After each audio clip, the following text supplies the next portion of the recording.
Hello नमस्ते नमस्कार मेरे प्यारे सभी साथियों, स्वागत है आप सभी का हमारे इस यूट्यूब चैनल पर। तो फ्रेंड्स, आज की हम क्लास में हम देखने वाले हैं सीटेट और यूपी टेट के लिए स्पेशल क्लास यहाँ पर, जो कि बाल विकास से संबंधित होने वाली है। यहाँ पर इसमें हम आप सभी को 13 क्वेश्चन यहाँ पर कराने वाले हैं। और साथ में साथ आप सभी को मैं पहले आप सभी को नव वर्ष की ढेरों शुभकामनाएँ देता हूँ। चलिएगा स्टार्ट करते हैं। और यदि चैनल पर नए बने हुए हैं तो चैनल को सब्सक्राइब कर लें, क्योंकि हम यहाँ पर आप सभी को रोज़ाना एक प्रैक्टिस सेट कराने वाले हैं, जो कि 13 क्वेश्चन का होने वाला है। यहाँ पर मैं आप सभी को सीडीपी का भी प्रैक्टिस सेट कराऊंगा और आपको ईवीएस का प्रैक्टिस सेट कराऊंगा और साथ में साइंस का भी प्रैक्टिस सेट कराऊंगा 6 to 8 के लिए। तो देखिएगा एक क्लास तो आप सभी के लिए कॉमन रहने वाली है, जो सीडीपी की है, वो चाहे आप 1 to 5 की तैयारी कर रहे हो या 6 to 8 की तैयारी कर रहे हैं, सभी के लिए ये उपयोगी होने वाली है। दूसरी, यदि आप 6 to 8 की तैयारी कर रहे हैं तो आप सभी को क्या है, हमारे यहाँ पर चैनल पर साइंस की क्लास भी आपको देखने को मिलेगी। दूसरा, यदि आप 1 to 5 की तैयारी कर रहे हैं सीटेट की या यूपी टेट की एग्ज़ाम की, तो आपको यहाँ पर जो है ईवीएस की क्लास भी देखने को मिलेगी। तो फिलहाल में हम इन तीन क्लासेस की यहाँ पर तैयारी करने वाले हैं। तो चलिएगा स्टार्ट करते हैं। आज का हम पहला क्वेश्चन देखिएगा। पहला क्वेश्चन स्क्रीन पर है। देखिए, ऊषा परिवेश की नई विशेषताओं को अपने चिंतन में सम्मिलित करने विद्यमान स्कीमा में संशोधन कर रही है। तो वह क्या कर रही है? देखिए, आंसर हो जाएगा हमारा वह समायोजन कर रही है। ऑप्शन नंबर सी यहाँ पर क्या हो जाएगा, बिल्कुल सही जवाब हो जाएगा, समायोजन। चलिएगा अगला क्वेश्चन देखते हैं। नेक्स्ट क्वेश्चन है हमारा क्वेश्चन नंबर 2। देखिएगा क्वेश्चन नंबर 2 कह रहा है कि निम्न में से कौन सा पियाजे के अनुसार बौद्धिक विकास का निर्धारक तत्व है? तो देखिएगा, जो पियाजे साहब हैं, इनके अनुसार अगर हम बात करते हैं तो आंसर हो जाएगा अनुभव। ऑप्शन नंबर देखिएगा, सॉरी माफ़ी चाहते हैं, पियाजे साहब की बात कर रहा है तो कह रहा है कि नहीं है, पूछा है नहीं है, ये तो होता है। तो आंसर हो जाएगा सामाजिक संरचना। देखिएगा, सामाजिक संचरण जो है यहाँ पर बिल्कुल सही जवाब हो जाएगा, ये इनका निर्धारक तत्व नहीं है। तो ऑप्शन नंबर ए यहाँ पर क्या हो जाएगा, बिल्कुल सही जवाब। नेक्स्ट क्वेश्चन हमारा देखिएगा क्वेश्चन नंबर 3, और कह रहा है कि शिक्षा है, शिक्षा के 3 प्रमुख आधार कौन कौन से हैं? तो आंसर हो जाएगा देखिएगा शिक्षक, छात्र और पाठ्यक्रम। ये तीनों के तीनों क्या हैं, इसके प्रमुख आधार तत्व होते हैं। ऑप्शन नंबर ए यहाँ पर क्या हो जाएगा, बिल्कुल सही जवाब हो जाएगा। चलिएगा नेक्स्ट क्वेश्चन है देखिएगा क्वेश्चन नंबर 4, और क्वेश्चन नंबर 4 कह रहा है कि विकास में वृद्धि से तात्पर्य क्या है? तो विकास में वृद्धि से जो तात्पर्य है, देखिएगा आकार में बढ़ना, सोच उसकी बढ़ना, या समझ और कौशल में वृद्धि, ये सभी के सभी किसके लक्षण होते हैं? तो ये वृद्धि के तत्व माने जाते हैं, ये वृद्धि से तात्पर्य होता है इनका। चलिएगा अगले क्वेश्चन की तरफ चलते हैं। नेक्स्ट क्वेश्चन हमारा क्वेश्चन नंबर 5। आप सभी को बताना है कि क्वेश्चन नंबर 5 का सही जवाब क्या होने वाला है। देखिएगा, निम्न में से कौन सी पूर्व बाल्यावस्था की विशेषता नहीं है? आप भी इनका आंसर जो है अपने साथ लिखते रहें और बाद में आप मैच करें कि आपने कितने आंसर इसमें बिल्कुल सही टिक किए हैं, जिससे कि आपको ये पता चल जाए कि हमारी तैयारी कितने स्तर पर चल रही है। देखिएगा ऑप्शन नंबर यहाँ पर जो हो जाएगा, बिल्कुल ए सही जवाब हो जाएगा। दल या समूह में रहने की अवस्था क्या है, इसकी विशेषता नहीं है। बाकी ये सभी क्या, अनुकरण करने की अवस्था और प्रदर्शन करने की अवस्था और खेलने की अवस्था, ये सभी की सभी इसकी अवस्थाएं हैं। जबकि जो है दल और समूह बनाने की जो अवस्था है, ये इसकी बाल्यावस्था की विशेषता नहीं है। तो ऑप्शन नंबर ए यहाँ पर क्या हो जाएगा, बिल्कुल सही जवाब हो जाएगा option number A. Next question की बात करते हैं क्वेश्चन नंबर 6। देखिए, कह रहा है कि अभिप्रेरणा है सीखने का राजमार्ग है, यह कथन है। तो यह किसका कथन है? तो क्वेश्चन नंबर 6 का जो सही जवाब हो जाएगा हमारा ऑप्शन नंबर सी हो जाएगा, स्किनर साहब का। देखिएगा, ये अभिप्रेरणा द्वारा जो सीखने का राजमार्ग कथन है, ये किसका है? ये स्किनर साहब का है। तो ऑप्शन नंबर सी यहाँ पर क्या हो जाएगा, बिल्कुल सही जवाब हो जाएगा। चलिएगा अगले क्वेश्चन की तरफ चलते हैं। नेक्स्ट क्वेश्चन हमारा क्वेश्चन नंबर 7 कह रहा है कि निम्नलिखित में से किसे संज्ञान का कारक नहीं माना जाता है? देखिएगा, विशेष तौर से आपको ये ध्यान रखना होगा कि नहीं पूछा है हमसे या क्या पूछा है, तो नहीं माना जाता है ये पूछा जा रहा है। तो क्वेश्चन नंबर 7 का जो सही जवाब हो जाएगा वो हो जाएगा स्थान छोड़ना। ये देखिएगा, इसका संज्ञान का विशेष कारक नहीं माना जाता है।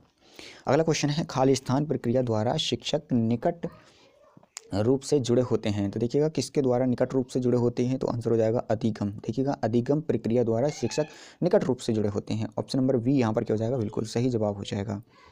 अगले क्वेश्चन की तरफ बात करते हैं। अगला क्वेश्चन हमारा देखिएगा अधिगम का पठार है।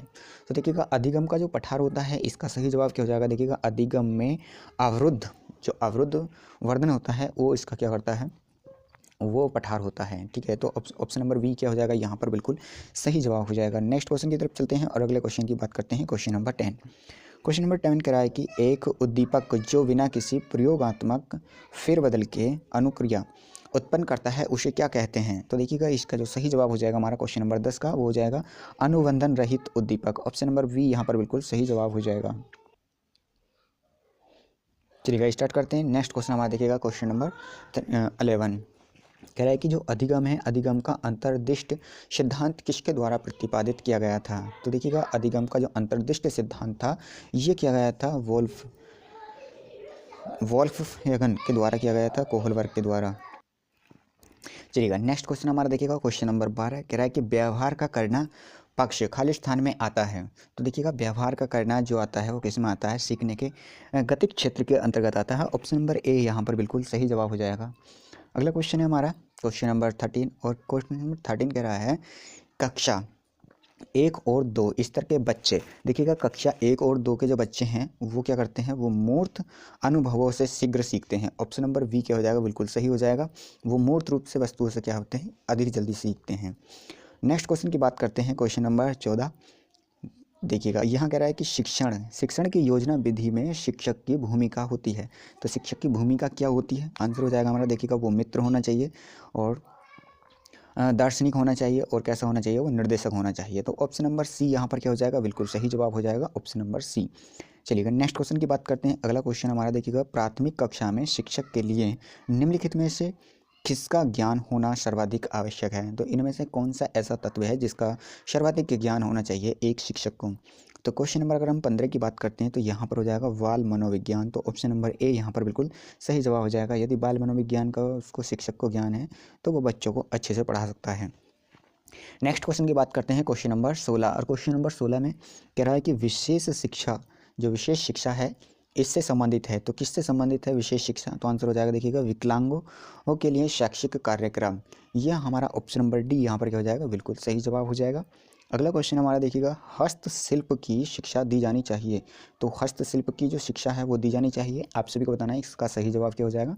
आंसर हो जाएगा, पिछड़े बालक वर्ग जो होते हैं उन बालकों के लिए दी जाना चाहिए। पिछड़े बालक को दिया जाना चाहिए जो हस्तशिल्प का शिक्षा होती है। अगले क्वेश्चन की तरफ बात करते हैं। नेक्स्ट क्वेश्चन हमारा क्वेश्चन नंबर 18। देखिएगा, बुद्धि है, तो बुद्धि क्या है? तो आंसर हो जाएगा, ये जो स्वाभाविक होता है और मानसिक योग्यता ये भी बुद्धि का अंग होता है, और अंगीकार करने की एक क्षमता है ये भी बुद्धि का ही लक्षण होता है, और सीखने की जो एक क्षमता है ये भी बुद्धि का लक्षण होता है। तो आंसर हो जाएगा हमारा ऑप्शन नंबर डी, ये सभी। ऑप्शन नंबर डी यहाँ पर क्या हो जाएगा? बिल्कुल सही जवाब हो जाएगा। अगला क्वेश्चन है हमारा क्वेश्चन नंबर 19। कह रहा है कि बुद्धि का एक एकल घटक या एकल व्यवहार सिद्धांत दिया था। तो देखिएगा, बुद्धि का जो एकल घटक है ये किसके द्वारा दिया गया था? आंसर हो जाएगा अल्फ्रेड विने। अल्फ्रेड विने ने जो है बुद्धि के एकल घटक का सिद्धांत दिया था। अगला क्वेश्चन है, व्यक्तित्व मापने की जो कैट या CAT विधि दी थी वो किसके द्वारा दी गई थी? तो CAT विधि की अगर हम बात करते हैं तो ये किसने दी थी? ये दी थी वेलक द्वारा। ऑप्शन नंबर बी यहाँ पर क्या हो जाएगा? बिल्कुल सही जवाब हो जाएगा। चलिए आगे चलते हैं, अगले क्वेश्चन की तरफ बात करते हैं। देखिएगा, क्वेश्चन नंबर 21 आप सभी के सामने है। कह रहा है कि निम्न कक्षाओं में शिक्षण की खेल विधि आधारित है। तो किसमें शिक्षण की खेल विधि आधारित हो जाएगी? तो आंसर हो जाएगा हमारा ऑप्शन नंबर सी। देखिए, विकास एवं वृद्धि के मनोवैज्ञानिक सिद्धांत पर आधारित है। तो ऑप्शन नंबर सी यहाँ पर क्या हो जाएगा? बिल्कुल सही हो जाएगा। अगला क्वेश्चन हमारा देखिएगा, विकास का वही संबंध परिपक्वता से है जो उद्दीपन का खाली स्थान से है। तो देखिएगा, उद्दीपन का किससे संबंध हो जाएगा? हमारा ऑप्शन नंबर वी हो जाएगा, प्रतिक्रिया यानी कि रेस्पॉन्स से। ऑप्शन नंबर वी यहाँ पर क्या हो जाएगा? बिल्कुल सही जवाब हो जाएगा। अगले क्वेश्चन की बात करते हैं, क्वेश्चन नंबर 23 कह रहा है कि अंतर्दृष्टि, देखिए, जिसे कहा जाता है शूज, अंतर्दृष्टि का द्वारा सीखने के सिद्धांत को कोहल वर्ग ने प्रयोग किया था। देखिएगा, कोहल वर्ग जो थे इन्होंने किस पर प्रयोग करा था? तो आंसर हो जाएगा वनमानुष पर। इन्होंने वनमानुष पर प्रयोग करा था कोहल वर्ग ने। अगला क्वेश्चन हमारा देखिएगा, क्वेश्चन नंबर 24 कह रहा है बच्चे के सामाजिक विकास को प्रभावित करने वाले कारक हैं। तो बच्चे के सामाजिक प्रभाव को या विकास को जो प्रभावित करते हैं वो कौन से कारक हैं जो प्रभावित करते हैं? आंसर हो जाएगा सामाजिक परिवेशजन्य तत्व हैं। तो सामाजिक परिवेशजन्य जो तत्व हैं वो बच्चे के सामाजिक विकास को प्रभावित करते हैं। चलिएगा, अगले क्वेश्चन की तरफ बात करते हैं। नेक्स्ट क्वेश्चन आ चुका है स्क्रीन पर, क्वेश्चन नंबर 25 कह रहा है देखिएगा, डिस्लेक्सिया, जो डिस्लेक्सिया है में करने में कठिनाई होती है। तो क्या करने में कठिनाई होती है? तो देखिएगा, डिस्लेक्सिया का जो संबंध है वो किससे संबंधित हो जाता है? ये पढ़ने और वर्तनी में। ये ऑप्शन नंबर ए यहाँ पर सही हो जाएगा। डिस्लेक्सिया का संबंध ऑप्शन नंबर ए से हो जाएगा। देखिएगा, अगला क्वेश्चन हमारा, निम्नतम में से अभिप्रेरणा के घटकों की पहचान करें। चलिएगा, इसके घटक देखते हैं कौन कौन से इसके घटक हैं। तो देखिएगा, ये इसके घटक दिए गए हैं, ऑप्शन है इसके सामने। आवश्यकता है, प्रोत्साहन है और अंतर्नोद है। तो यहाँ पर जो सही जवाब हो जाएगा अंतर्नोद, इसका सही जवाब हो जाएगा। ऑप्शन नंबर वी इसका राइट आंसर है। अगला क्वेश्चन है क्वेश्चन नंबर 27। देखिएगा, कह रहा है मानवीय मूल्य जो प्रकृति देखिएगा, तो ये कह रहा है कि जो मूल्य प्रकृति है इसमें सार्वत्रिक है के विकास का अर्थ है। तो देखिएगा यहाँ पर जो सही जवाब हो जाएगा हमारा ऑप्शन नंबर बी इसका सही जवाब हो जाएगा।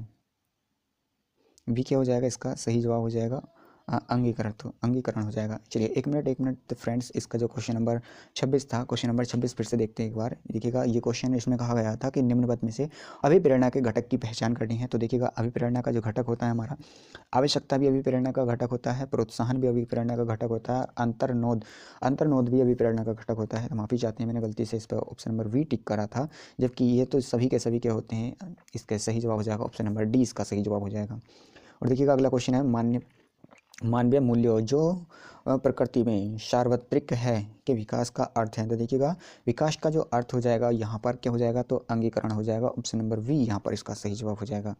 चलिएगा अगले क्वेश्चन की तरफ चलते हैं। नेक्स्ट क्वेश्चन है क्वेश्चन नंबर 28, कह रहा है कि पूरे आवर्ती वितरण के प्रतिनिधित्व करने वाले मान को कहा जाता है। तो क्या कहा जाता है इसमें, इसका सही जवाब हो जाएगा प्रमाणिक विचलन का मान। ऑप्शन नंबर ए यहाँ पर क्या है, बिल्कुल सही जवाब है। चलिएगा आजकल अगला क्वेश्चन देखते हैं। क्वेश्चन नंबर 29 कह रहा है व्यक्ति में उन मानो शारीरिक व्यवस्थाओं का गतिशील गठन जो उसके पर्यावरण के साथ अद्वितीय सामंजस्य निर्धारण करता है क्या कहलाता है।